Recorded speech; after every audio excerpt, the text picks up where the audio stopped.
The first time I saw her, she was wiping down the same corner table she always sat at, like the act itself mattered more than the coffee that followed. Morning light slid through the cafe window, soft and golden, dust motes hanging in the air. She didn't look up much. She never had to. People noticed her anyway. I used to come in after my morning shift at the bookstore down the block. Always around 9:30, just late enough that the rush was gone. I told myself I liked the quiet. Truth was, I liked her quiet. She was older, 40s maybe. Always in pale sweaters, hair tied back like she'd been meaning to fix it all morning but never did. The staff called her Ms. Hannah. They spoke to her with that gentle tone reserved for regulars who don't say much. She ordered the same thing every time, black coffee, 1 sugar, no cream. I remembered that without meaning to. That morning, she looked at me for the first time. Not long, just enough to ask if she could share my table. The cafe was almost empty, but she said, "The light's better here." It wasn't. But I nodded. We sat in silence. My phone buzzed once, a reminder I ignored. She stirred her coffee though she'd already finished the sugar. The sound of the spoon against the cup was soft, rhythmic. "Don't you work at the bookstore?" she asked eventually. "Yeah. The one with the crooked shelves." Her lips curved, not quite a smile. "I like that store. It feels patient." We didn't talk much after that. But she stayed, reading something on her phone, and I pretended to check stock lists. When she left, she touched the corner of the table with her fingertips, as if to say goodbye to it. That's how it started. Nothing remarkable, nothing anyone would have noticed. Over the next few weeks, she'd nod at me when she came in. Once, she said, "You look tired." And I told her, "You look the same." She laughed softly, dry, restrained. But her eyes softened. That was enough to keep me thinking about it all day. I started timing my breaks to her visits. She started remembering my order before I placed it. And somehow, the space between us began to hold its own language, one made of glances, half-sentences, and small kindnesses we didn't name. Sometimes she'd glance at her phone, unread messages lighting up the screen, then fade away. Sometimes I'd type something to her in my notes app, a thought, a joke, and never send it. That was the kind of closeness we had, almost. One rainy afternoon, she didn't come. Her usual table stayed empty, her cup missing from the counter. I tried not to look like I was waiting. By the time I left, I'd convinced myself it didn't matter. But when I got home, there was a message I didn't expect, unknown number. "I think I left something behind. Can you bring it to me tomorrow?" No name. Just an address uptown. A neighborhood where people didn't forget things, they sent someone to fetch them. I read the text 3 times, then looked at the cafe receipt in my jacket pocket. Her handwriting was on it. "Thank you, for keeping quiet when everyone else fills the air." I didn't know what she meant then. But I kept the note. And the next morning I went. Her apartment wasn't what I expected. No marble floors or gold fixtures, just soft light, books stacked unevenly on the floor, and the faint smell of rain on open windows. She stood near the doorway, hair damp from the weather, holding the cup I'd brought her. "Thank you," she said. "You didn't have to." "I didn't mind," I said. It was true, though my voice came out softer than I meant. The thing she'd forgotten turned out to be a thermos. Silver, worn at the edges, initials faintly engraved. I placed it on the counter, and she touched it like it was something fragile. "I used to take it everywhere," she said, eyes tracing the scratches. "Old habits." "Coffee habit?" I asked. She smiled a little. "No. Waiting habit." We didn't talk much after that. She brewed tea, not coffee, loose leaves, quiet steam.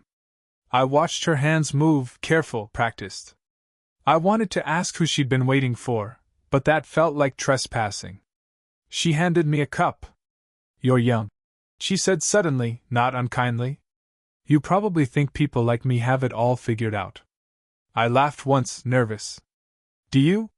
She shook her head. "Not even close. There was a pause. The kind that fills the room but doesn't choke it. She told me, almost absently, that she used to be married. It ended quietly. The kind of ending where no one's wrong, but everyone leaves anyway. I nodded. I think I'd prefer noise. At least you'd know it mattered. Her gaze lifted to mine then, slow, searching. Noise isn't proof. Something in my chest tightened. I didn't know what to say, so I looked at the window instead. The city outside was half muted by rain. She sat down across from me, both hands around her tea. I shouldn't be having you here, she said, almost to herself. Why not? You remind me of something I thought I'd outgrown. Her words landed heavy, but not cruelly. I didn't ask what she meant. I just noticed the way she avoided my eyes, like she was afraid of her own honesty. I told her about the bookstore, about the smell of dust and glue, about how people always promise they'll come back for the book they left on hold and never do. She listened, really listened, eyes steady, lips curved slightly. When I finished, she said, "That's a beautiful kind of loneliness." We stayed like that for a while. No rush, no performance. Just the sound of rain, the click of her teacup against the saucer. When I got up to leave, she followed me to the door. I turned to thank her, but she reached out first, straightened the collar of my jacket, fingers brushing my neck for a second too long. "Don't catch a cold," she murmured. I don't know why that moment stayed with me. Maybe because it felt like someone finally saw me. She didn't come to the cafe for almost a week. By the third day, I stopped pretending I wasn't waiting.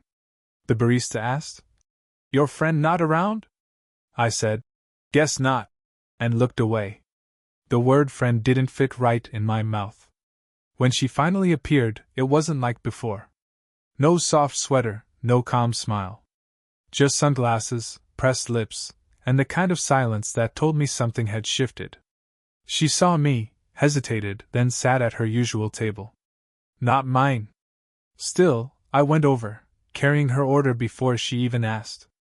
"Black coffee. 1 sugar." Her eyes flicked up. "You remembered. Hard to forget," I said. She nodded, fingers circling the rim of her cup. Her nails were unpolished, uneven. I noticed stupid things when I was nervous.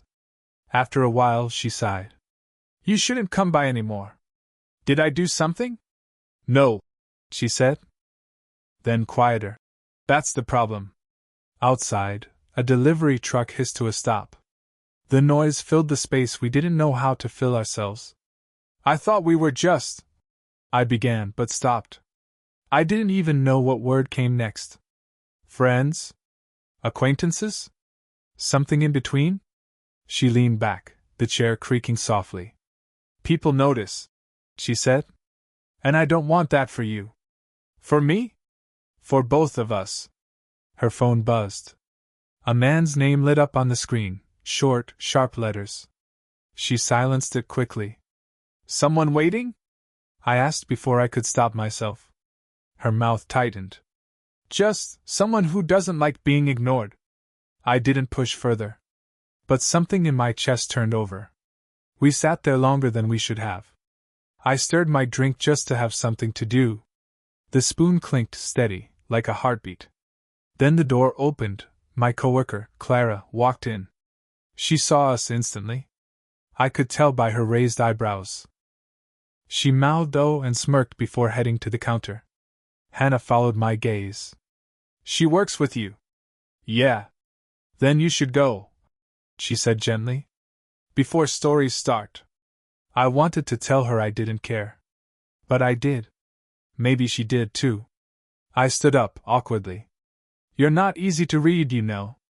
"Good," she said. "I've been read enough in this life." I laughed, not because it was funny, but because I didn't know what else to do. She almost smiled at that. Almost. When I reached for my jacket, she reached too, fingers brushing mine on the sleeve. We froze. Just a breath apart. Just a moment too long. Then she pulled her hand back, folding it into her lap like nothing happened. "Take care, all right?" she said. I nodded, though something inside me didn't. Outside, the rain had started again. Inside, her coffee went cold. And I kept replaying that half-second touch, wondering if I'd imagined the warmth. We started seeing each other again, by accident, or maybe by choice we didn't admit. Not at the cafe anymore. On the street, near the park where I sometimes walked after work. She said she liked the quiet there, the benches tucked behind trees. This time, she waved first. Small, almost uncertain. I sat beside her. No coffee, no props. Just the sound of wind through bare branches. You still avoiding that place? I asked. She nodded. Too many eyes. Mine included? She gave a thin smile. Yours especially.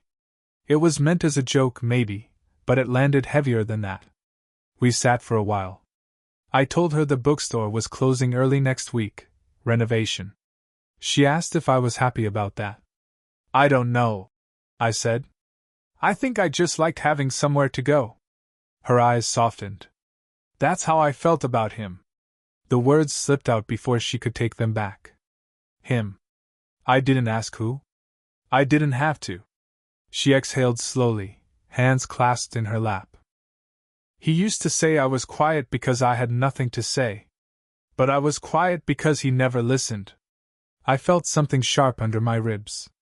Not pity. Recognition. I would have listened, I said, quieter than I meant. She turned to me, really turned this time. Her gaze steady, unreadable. I know.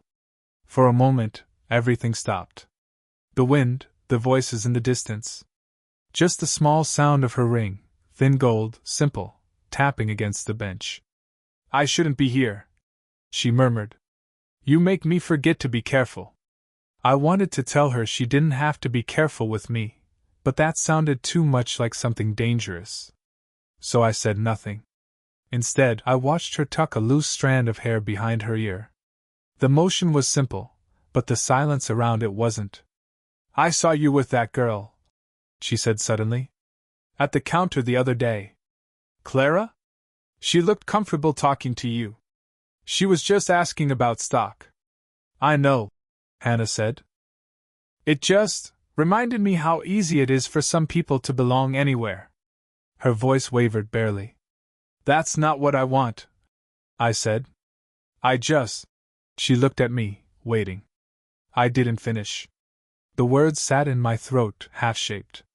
For a long moment, we stayed like that, close enough that I could see the small lines near her eyes, the kind that came from quiet laughter or sleepless nights. I don't know what you want from me, she whispered. I don't either, I admitted. Then she reached out, almost, her fingers hovering near mine, hesitant. The air between us felt charged, trembling. And just when I thought she closed the distance, she pulled back. Her voice barely carried. Tell me, would this ruin you? She stopped answering my texts. Not that I sent many, just the kind that could pass for casual. You around today? Or, the park looks different without you. Small things. Harmless things. Days passed. Then a week. Then 2. The silence stretched long enough to feel intentional. At first, I told myself she was busy. Then I told myself it didn't matter. By the 3rd week, I stopped telling myself anything at all. The cafe still smelled the same, burnt beans, dish soap, faint sugar in the air. But it felt empty, even when full. Clara noticed. You've been weird lately, she said. Bookstore burnout? Something like that. She leaned on the counter, smirking. Or someone. I didn't answer. She laughed softly and said, You know, that woman used to come in early. Before opening sometimes. Left a note for the manager once. I looked up. What kind of note? She was closing her account, Clara said. Said she was moving. Personal reasons. That word, moving, felt like a door slamming quietly somewhere far away. Later, walking home, I found myself detouring past the park. The bench was wet from the earlier rain. I sat anyway. It felt wrong, sitting where we'd once talked. The air was too still. That's when I saw her. Across the street. talking to a man in a black car. Her shoulders were stiff, her head slightly bowed. The man reached out, not tender, not cruel, just familiar. Then she got in, and the car drove away. I stayed there long after the taillights disappeared, trying to decide if what I felt was jealousy or relief. It didn't feel like either. That night I wrote her a message. I don't know what happened, but I hope you're okay. I keep thinking about the thermos. About waiting. I stared at it for a long time. The little blue bubble blinking. Then I deleted it. The next morning, there was a package behind the bookstore counter. No name, just my initials on a folded note. Inside, the thermos. Clean. Polished. Her handwriting was on the card. Thank you for listening when you didn't have to. No return address. No explanation. I took it home, set it on my kitchen table. The metal was cold, but it caught the light just right. Same scratches, same initials. I made coffee and poured it in, half expecting to taste her silence somehow. Nothing. Just bitterness. I didn't feel heartbroken. I felt paused. Like life forgot to finish the sentence. That night, I walked past her building, or what used to be hers. Lights off. Curtains drawn. A for sale sign leaning crooked against the gate. I stood there for a while, hands in my pockets, rehearsing what I'd say if she opened the door. But she didn't. And I didn't knock. A year passed quietly. The bookstore reopened after renovations, new paint, same smell of dust and paper. I'd moved apartments, started running in the mornings, stopped checking my phone before bed. Life didn't feel empty anymore. Just quieter in a way that made sense. Sometimes I still passed the old cafe on my way to work. The corner table where she used to sit was gone, replaced by a plant and a new chalkboard menu. Things change like that. Silently, completely. One morning in early spring, around 8:47 a.m., I saw her again. Same street, same slow stride, but different somehow. The kind of calm that comes after you've forgiven yourself for everything. She was carrying a paper bag and wearing a loose beige coat, her hair shorter now. She noticed me before I could look away. Still chasing coffee? She said when she reached me. Still avoiding it? I asked. She smiled, small, real. We walked together toward the park. The air smelled like wet grass. She told me she'd been living outside the city, helping her sister with a small gallery. Peaceful, she said. Sometimes too peaceful. I nodded. I get that. We reached the bench. The same one. She brushed a leaf off the seat before sitting down. Her thermos, the same one she'd once left behind, peeked out from her bag. I see you kept it polished, I said. Some things deserve care, she replied, eyes on the lake. The pause between us didn't ache anymore. It just existed. Familiar. I told her I'd been writing book blurbs for extra money. She laughed, said I always sounded like someone halfway through a thought. That's your charm, she added. A wind picked up, carrying the smell of tea from a nearby vendor. She reached into her bag, unscrewed the thermos, and poured 2 small cups. One for me, one for her. Not coffee this time, she said. Trying something new. I took a sip. Jasmine. Warm, soft, forgiving. We didn't say much after that. There wasn't much left to say. At some point I asked, do you ever think about how it all started? She smiled faintly. Every morning around 9:30. The answer sat between us like sunlight. Before she left, she pressed the empty cup into my hand. Keep this, she said. So I'll have a reason to come back for it. I nodded, turning the cup over in my fingers, feeling the faint heat still inside. As she walked away, the world felt balanced again, like something that had been slightly tilted was finally righted. I didn't call out.